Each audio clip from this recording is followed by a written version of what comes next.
parti, c'est le clap du début. Bonjour à tous et bienvenue dans cette nouvelle vidéo. Aujourd'hui, on va parler de protection, que ce soit de la protection en magie ou dans la vie de tous les jours, ça peut être utile. Donc moi jusque-là, je faisais pas trop de protection, même si on m'avait bien prévenu et qu'on le lit partout qu'il faut se protéger. Mais je sais pas pourquoi, je n'en faisais qu'à ma tête. Récemment, il m'est arrivé 2-3 trucs qui m'ont mis sur le chemin de la protection, donc je voulais aujourd'hui t'en parler. Déjà, tu peux te demander, ok, mais me protéger de quoi? Donc, généralement, quand on parle de protection de tout ce qui est énergie négative, de tout ce qui pourrait vous atteindre de manière négative, contre toutes les émotions qui ne vous appartiennent pas et que vous n'avez pas besoin de prendre. Donc, on se protège de toutes les personnes qui nous veulent du mal, qui pensent du mal de nous avec les formes pensées, de toutes les personnes qui se sentent mal elles aussi et qui traversent des émotions qui sont assez difficiles dont vous n'avez pas besoin. En magie, on va également se protéger des personnes qui éventuellement pourraient pratiquer sur nous, parce que oui, en effet, il n'y a pas que des gentils dans le monde de la magie. Et sinon, de toute autre forme d'énergie qui peuvent également être des entités qui vont venir nous vampiriser énergétiquement. Donc vampiriser, juste pour clarifier le terme, c'est quand on vient boire, en fait, manger, entre guillemets, notre énergie, nous la prendre, d'où le fait qu'après on puisse se sentir fatigué sans aucune raison apparente. Alors pourquoi on se protège? Déjà pour rester dans notre propre énergie, dans notre énergie pure, et également pour ne pas être contaminé des énergies des autres qui ne nous appartiennent pas. Aussi pour éviter le principe d'éponge, c'est-à-dire de ne pas aller boire les énergies des autres et de porter sur nous le fardeau d'autres personnes, des choses qui ne nous appartiennent pas et dont nous n'avons pas besoin. Quand on pratique la magie, c'est également pour éviter d'attirer à nous des choses indésirables, comme des entités ou comme des énergies. Et donc, dans la communauté ésotérique, il y a un principe qui est admis, qui explique que plus on travaille pour la lumière en tant qu'artisan de lumière, plus on est susceptible d'attirer à nous de l'ombre. C'est un peu ce principe d'équilibre, plus on monte dans la lumière, plus on est face à de l'ombre. Donc ça, je vous invite à vous renseigner et à vous faire votre propre avis sur le sujet. Et maintenant, vous vous demandez peut-être qui peut se protéger. Donc moi, je dirais que la protection convient à tout le monde et qu'elle doit certainement être d'autant plus pratiquée par les personnes qui sont empathes ou les hypersensibles qui auraient tendance à vraiment ressentir et vivre les émotions des autres, et bien évidemment à tous les pratiquants de magie. Si je devais le comparer à l'astrologie, je dirais également aux personnes qui ont beaucoup d'énergie de poisson dans leur thème astral, qui ont du coup cette tendance à être très empathes, à se mettre à la place des autres et à devenir du coup des éponges émotionnelles et à prendre des choses sur eux qui ne leur appartiennent pas. Et donc maintenant, on va voir comment on peut se protéger, autant dans la vie de tous les jours que en magie. Et le premier principe de base par rapport à ça, c'est que on répond à l'ombre par la lumière. Aucune énergie ne résiste à l'amour et à la lumière. Encore une fois, je t'invite à faire ton propre avis sur le sujet, mais je pense que c'est peut-être pas la première fois que tu entends ça et je trouve que c'est quand même assez logique. Pour moi, il y a un autre principe qui est vraiment fondateur, c'est d'avoir la conviction que tu es protégé. Peu importe les moyens que je vais te proposer, qu'on va voir après, si tu n'as pas l'intime conviction que tu es protégé, ça ne va pas fonctionner. On parle ici de loi de l'attraction. Donc il faut vraiment avoir la foi et être sûr et certain d'être protégé. Si ce n'est pas le cas, si tu doutes, ça ne va pas fonctionner. Donc dans la loi de l'attraction, on voit que si on a des pensées positives, on va avoir tendance à attirer à nous le positif, on va pouvoir manifester ce dont on rêve, je vais y arriver. Et si on est très négatif, on va voir beaucoup le négatif dans notre vie, on va le remarquer davantage et on va davantage l'attirer à nous. Donc quoi qu'il en soit, moi je pense que dans la pratique de la magie, il faut être convaincu de ce qu'on fait pour que ça fonctionne. En préparant cette vidéo, je me suis davantage renseignée et j'ai regardé plusieurs vidéos que je pourrais vous citer donc dans le lien en barre d'infos. Et il y en a une première qui pourrait vous intéresser, c'est la vidéo de Mystic Moon que j'adore, qui parle de protection. Et elle énonce 3 piliers de base pour la protection qui sont l'ancrage, les pensées positives et l'hygiène de vie. Je t'invite à aller voir si le sujet de la protection t'intéresse parce que c'était vraiment très intéressant. Ok, on peut se protéger soi-même, mais on peut également englober dans notre protection des lieux, des objets et d'autres personnes ou des animaux. Encore une dernière chose que je voulais te dire, c'est qu'avant de protéger, je pense que ce qui est important, c'est de pratiquer la purification. Et je te ferai une vidéo à ce sujet-là parce que j'adore la purification et je pense que c'est assez essentiel. Maintenant c'est bon, l'introduction est terminée. Pose-toi tranquillement dans ton canapé, prépare ta tisane parce que là on va avoir plein de moyens de protection. Bien sûr ce ne sera pas une liste complète parce qu'il y a tellement de choses à dire, il y a tellement de possibilités. Il y a des choses que je vais approfondir davantage que d'autres parce que je les ai pratiquées et celles que j'ai pas pratiquées, je t'inviterai soit à te renseigner par toi-même, soit je te mettrai des liens dans la description pour que tu puisses aller voir d'autres vidéos, d'autres personnes et mieux te renseigner à ce sujet-là si ça te parle mieux. Pour moi, la première chose qui peut être intéressante à faire en protection, c'est de pratiquer la visualisation et la méditation. Première chose, je pense, c'est de vraiment venir se recentrer sur soi-même, essayer de faire le vide, faire le calme. Ensuite, s'ancrer. Et suite à ça, tu peux venir imaginer qu'il y a quelque chose qui te protège. Donc, ça peut être une énergie autour de toi, ça peut être une cape de protection, ça peut être une bulle que tu fais autour de toi. Cette méditation-là, elle est assez connue, tu en trouveras facilement sur Internet d'ailleurs. Ça peut être grâce à de la lumière ou grâce à la respiration qui permet d'activer l'énergie que l'on appelle le prana. Les petites méditations comme ça, tu peux le faire tous les matins en te levant, directement activer une protection ou avant un rituel.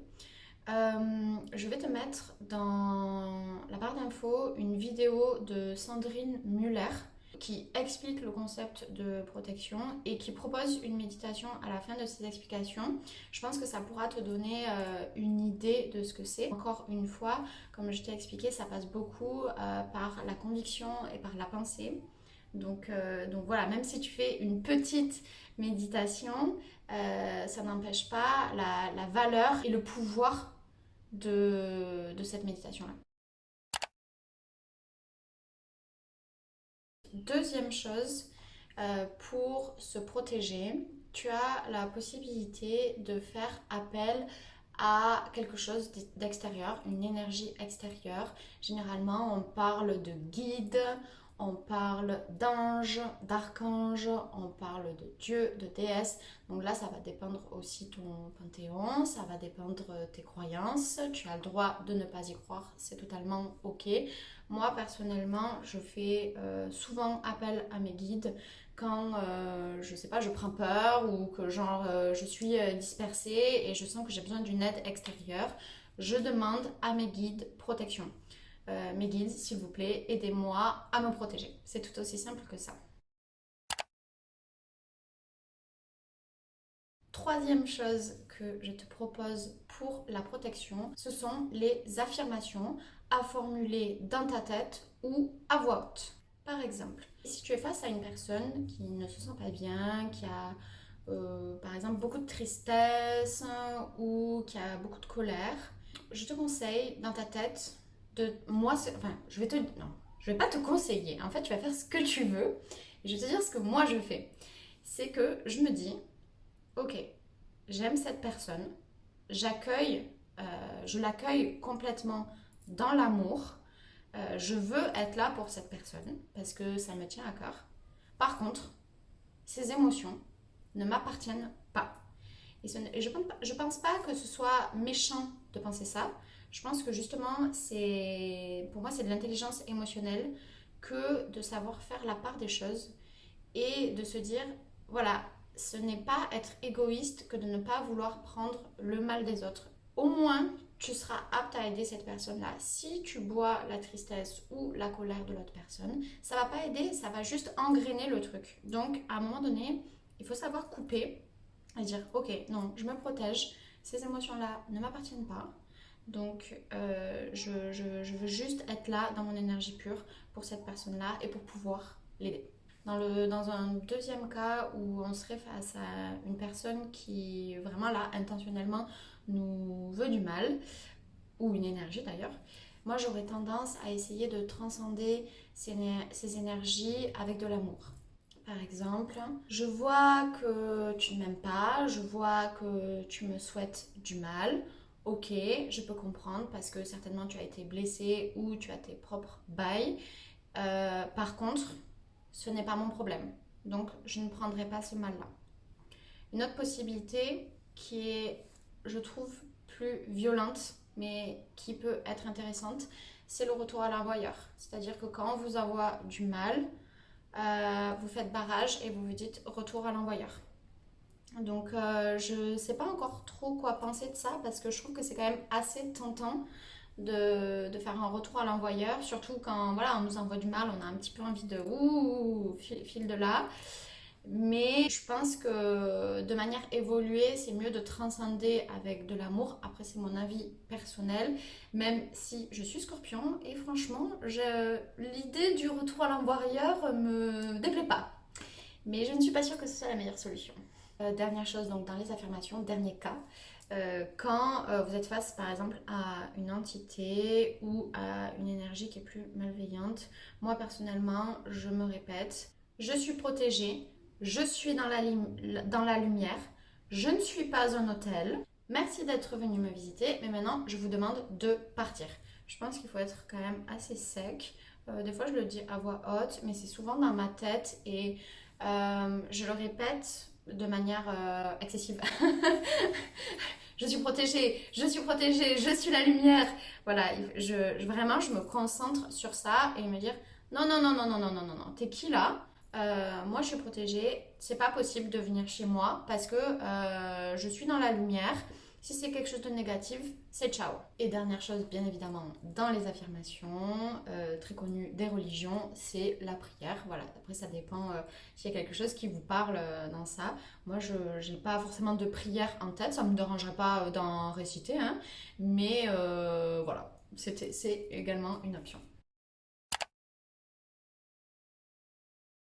Ok, maintenant on part dans tous les petits objets. Donc, bien évidemment, il y a les pierres et les cristaux. Dans les cristaux, généralement, c'est les cristaux qui sont de couleur noire. En fait, on dit en magie que la couleur noire est associée à la protection. Il y a d'autres couleurs qui sont en lien avec la protection. Personnellement, elles ne me parlent pas. Donc, moi, je vais vous parler du noir et je vous laisse vous renseigner ailleurs, encore une fois. Je ne suis pas une grande connaisseuse des cristaux. J'en ai quelques-uns, j'en utilise quelques-uns, mais voilà, je ne suis pas la plus grande des connaisseuses. Donc, je ne citerai seulement que la tourmaline, l'obsidienne et l'onyx. L'onyx que j'ai en bague et que j'affectionne beaucoup. Ça, c'est de l'obsidienne. La tourmaline, j'en ai ailleurs. Et sinon, j'utilise moi aussi de la galaxite que j'utilise pour la protection. Ça doit certainement s'utiliser pour d'autres choses, pas forcément pour ça. Mais j'aime bien avoir ces pierres-là proches de moi quand je ne me sens pas au max. Donc les pierres, avant d'être utilisées, il faut qu'elles soient purifiées, il faut qu'elles soient également rechargées. Vous pouvez les garder sur vous, dans une amulette, vous pouvez les poser dans un lieu, vous pouvez les intégrer dans un rituel, les mettre dans votre bain, dans des huiles, dans plein de choses. Vous faites ce que vous voulez avec vos pierres. et je trouve que c'est assez cool d'avoir un petit objet parce que je trouve ça rassurant en fait. Moi des fois quand j'ai peur en fait, je me mets dans mon lit, en fait j'habite toute seule donc j'ai personne pour me protéger et du coup je me mets sous ma couette avec les pierres dans les mains et je me dis je suis protégée, je suis protégée, je suis protégée. Mes guides, aidez-moi, etc. Et franchement, je trouve ça hyper rassurant d'avoir quelque chose dans les mains, quelque chose de palpable. Ok, maintenant, on va passer aux gestes et aux symboles. Donc moi, c'est quelque chose que je pratique pas trop, mais dans mes recherches, et je l'ai vu plusieurs fois, qu'il y avait la possibilité d'utiliser ça. Donc les gestes, par exemple, la dernière fois, j'ai vu avec Josiane Sarrazin-Côté qui en parlait en vidéo. Elle flexe la main et elle la pose comme ça derrière elle. En fait, ça lui permet de se protéger ou de renvoyer ailleurs ce qui ne lui appartient pas en termes d'émotion quand elle parle avec quelqu'un. Donc, je trouvais ça assez intéressant. Moi, je ne l'ai pas encore pratiqué parce que j'ai appris ça vraiment très récemment, mais je pense que ça peut être un truc à essayer qui est assez cool. Donc, dans les symboles, bien évidemment, le plus connu est le pentacle qui est devenu un égrégore tellement il a été utilisé pour la protection. Donc vous pouvez le porter en bijou, le dessiner, le graver quelque part, l'écrire, enfin voilà, faites ce que vous voulez. Et ensuite, il y a les sigils.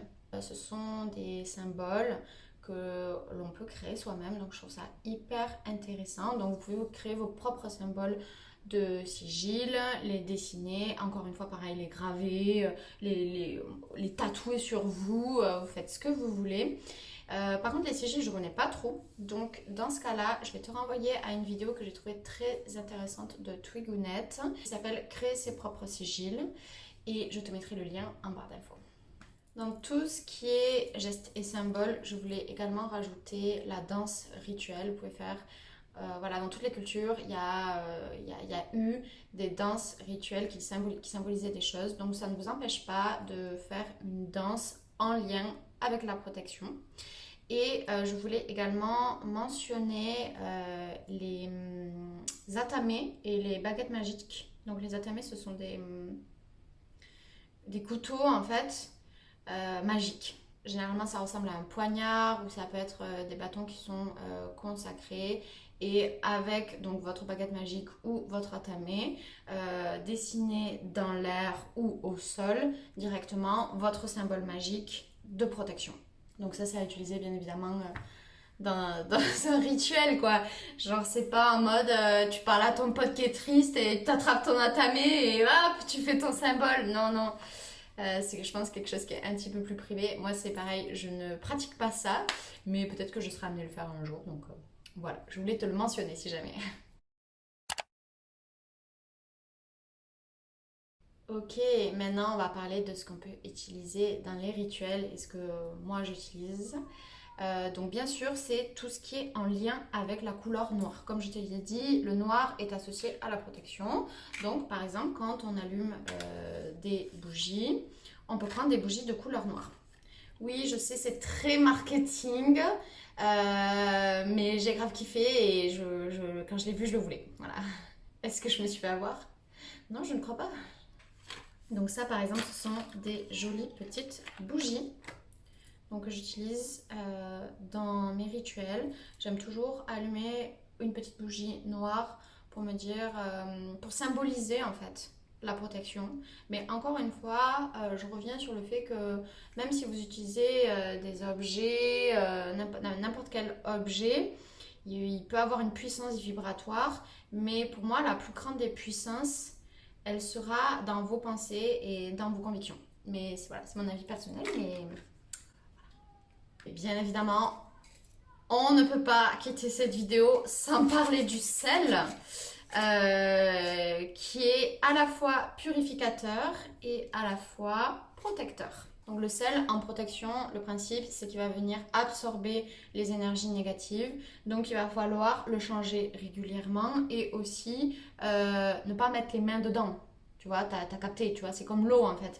C'est-à-dire que si par exemple tu mets une coupelle de sel, tu jettes ta coupelle, mais tu l'attrapes avec ce que tu veux, mais tu mets pas les doigts dans le sel qui aura ramassé, entre guillemets, un peu toutes les merdes environnantes, quoi. Il existe différents types de sel. Donc, il y a le sel blanc, le sel marin ou le sel de gemme que l'on trouve dans les mines de sel.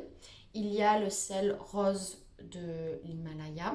Il y a le sel noir que tu peux fabriquer toi-même avec des cendres. Donc, c'est-à-dire que, par exemple, tu te gardes un petit pot comme ça de sel blanc et à chaque fois que tu as des cendres de tes encens, des choses que tu crames, tu peux le mettre dans ton sel, le mélanger et ça te fait du sel noir.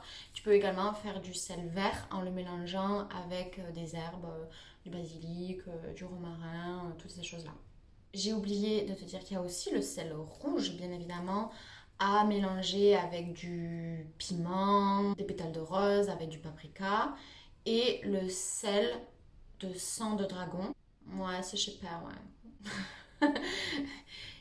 Que tu mélanges donc avec de la résine de sang de dragon. Moi j'ai de l'encens de sang de dragon, ça fait beaucoup de sang dans cette phrase.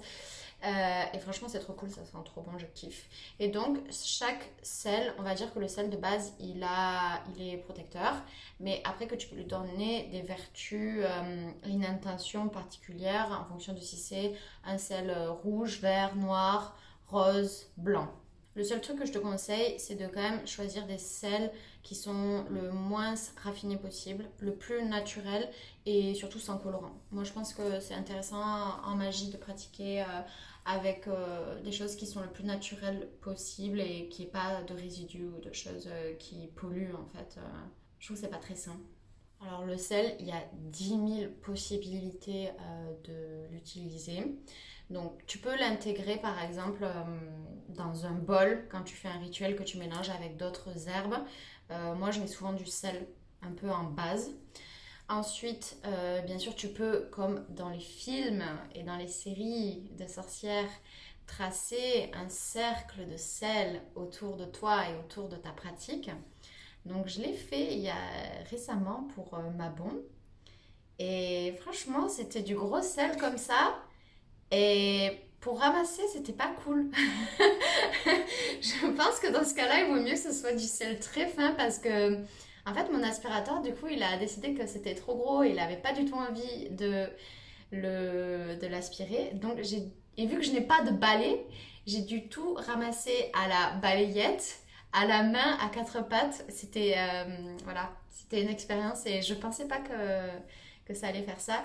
Mais soit dit en passant, c'est très cool de, de se mettre à tracer un cercle avec une copine comme ça. Enfin, moi, j'ai trouvé ça assez ouf en fait. Une autre possibilité, si par exemple tu veux protéger un lieu que je trouve intéressant à faire, c'est soit de mettre le sel dans des petits pochons que tu fermes, ou soit dans des bols aux quatre coins de la maison ou à des points clés qui te semblent importants de protéger. Ou tu peux également faire en fonction des 4 points cardinaux. Après, tu peux mettre du sel dans ton bain. Dans ce cas-là, je te conseille directement d'utiliser le sel d'Epsom qui est bon pour la peau. Parce que, attention, le sel, c'est quand même, ça reste un petit peu corrosif. Donc, il faut faire gaffe, quoi. Si tu te le mets direct dessus, vérifie que tu sois pas allergique ou que ça te fasse pas trop de mal, quoi. Tu peux en dissoudre dans de l'eau pour nettoyer et mettre dans ton eau de lavage cette intention d'également protéger ton foyer. Tu peux en utiliser aussi dans ta cuisine magique. Donc généralement on fait de la cuisine magique pour les sabbats par exemple. Eh bien, tu peux utiliser du sel de protection qui dans ce cas-là tu vas ingérer et du coup imaginer que ça va également te protéger à toi. Bon, t'as capté, avec le sel, il y a vraiment plein de possibilités. Laisse parler aussi ton imagination, peut-être que tu as des idées. Franchement, pratique, essaye et vois ce qui te correspond le mieux. Et je te mets dans le lien une vidéo de Biche Lunaire qui parle très bien du sel et de ses différentes possibilités d'utilisation que j'ai trouvé vraiment génial. Donc je pense que si le sel te plaît, il faut que tu ailles voir cette vidéo. après, par exemple, moi, il y a un truc que j'avais vraiment kiffé faire, c'est prendre un bol et donc mélanger avec du sel, mais tu peux mélanger également d'autres ingrédients qui ont des vertus protectrices. Et pour moi, ces ingrédients-là, c'est souvent des ingrédients, tu sais, qui sentent genre très fort. Donc, je vais te donner une des recettes que moi j'ai fait et que j'ai bien aimé faire. Parce qu'en plus, si tu veux, quand tu fais ça, ça rajoute de la conviction au fait que tu es protégé. Et je trouve ça hyper cool. Tu mets du sel, ensuite tu mets de l'ail. Tu peux mettre également de l'oignon. C'est contre les vampires. Du clou de girofle, du cumin, de la lavande, de la menthe, du poivre, du romarin, de la cannelle, des pétales de rose et du piment. Donc en fait, en gros, un peu tout ce qui est un cocktail explosif, je trouve, et qui est vraiment très très fort en goût. Et du coup, j'avais fait un bol comme ça que j'avais placé devant ma fenêtre pour pouvoir dormir en paix. Donc voilà, ça peut être un exemple de rituel à faire chez toi. Il y en a 10 millions. Tu peux également utiliser les coquilles d'œufs. Tu peux faire des pochons, tu peux faire des talismans, tu peux faire de l'eau de lune, des huiles de protection, des amulettes. Fais ce qui te parle. D'ailleurs, je vais te remettre en lien une vidéo de Mystic Moon qui propose des choses à faire pour le pochon, l'huile et l'eau de lune. Ok, cette vidéo est terminée. Rien n'est parfait, alors prenez le temps de tester et faites appel à votre bon sens. En protection ou dans n'importe quelle pratique de magie, je pense que c'est important de venir choisir la chose qui nous correspond le mieux et c'est en expérimentant que vous allez vous sentir à l'aise avec le sel ou la méditation ou les sigils par exemple. N'hésitez pas à pratiquer, à tester et aussi à venir vous renseigner ailleurs. Moi déjà je vais vous mettre plein de liens dans la description si le sujet vous intéresse et que vous voulez pousser un petit peu plus. Si vous avez des façons de vous protéger que j'ai pas du tout énumérées ou que vous avez simplement envie de partager, n'hésitez pas à l'écrire en commentaire, ça pourrait peut-être aider les autres. Je trouve ça assez cool et je suis aussi très curieuse de savoir qu'est-ce que vous faites. N'hésite pas à mettre un petit like sur ma vidéo, s'il te plaît, ça me ferait très très plaisir si tu as appris des choses et si tu trouves que j'ai fait du bon travail parce que sincèrement c'était un gros travail de faire ça. Laisse un commentaire, abonne-toi à ma chaîne, j'adore dire ça encore, et va voir mon Instagram parce que sur mon Instagram je te parle de plein de trucs aussi en lien avec les événements astrologiques, avec le yoga, avec l'ésotérisme, plein de trucs. Donc tu peux aller voir mon Instagram qui s'affiche juste en bas. Voilà. Je te souhaite une bonne journée et je te dis à très bientôt.